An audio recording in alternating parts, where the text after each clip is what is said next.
Les élections annoncées pour mai 2020 approchent à grands pas.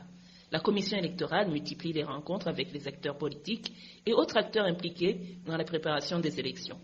Tantôt c'est pour annoncer le calendrier électoral, tantôt c'est pour annoncer le nombre d'électeurs enregistrés, tantôt c'est pour annoncer les conditions d'éligibilité, etc. Entre-temps, les candidatures au fauteuil présidentiel se multiplient. Les heureux candidats désignés par leurs partis respectifs se félicitent les uns les autres. Pour la plupart, ils se connaissent et savent à quel jeu ils s'adonnent. Une ambiance qui tromperait ceux qui ne connaissent pas la réalité au Burundi. Le paysage politique révèle l'impossibilité des élections fiables, car elles sont régies par une constitution qui consacre la dictature et le monopartisme de fait.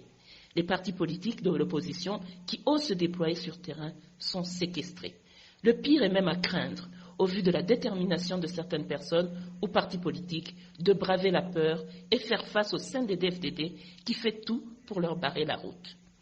Même si tous les yeux sont braqués sur les élections, tout le monde se trouve dans un monde d'illusions, y compris le CNDD-FDD, car il est dans la logique de la domination, alors que la force d'un pays se trouve dans son économie et dans sa cohésion sociale.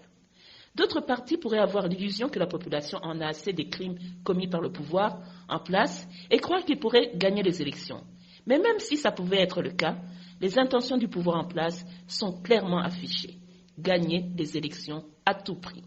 Le cadre légal et réglementaire est bien verrouillé pour le faciliter et les pratiques observées sur terrain ne donnent pas de place à l'opposition pour influencer le changement, ne fût-ce que progressivement. D'autres sont juste dans la logique de participation en espérant des dividendes quelconques. Dans ces circonstances, est-il vraiment logique de parler d'élections? Osera-t-on parler d'élections crédibles, libres et transparentes? Le mouvement des femmes et filles pour la paix et la sécurité au Burundi salue le courage de la population qui, malgré la terreur, répond aux différents meetings organisés par les partis de l'opposition. C'est un signe que les Burundais ont soif de changement et sont prêts à prendre les risques pour sauver la cause de la démocratie. Ne nous lassons pas. Le changement que nous souhaitons des pouvoirs politiques à même d'asseoir la paix et la sécurité, de respecter les droits de la personne humaine, de promouvoir la bonne gouvernance et de respecter les droits et les libertés fondamentales dépendra de notre niveau d'engagement.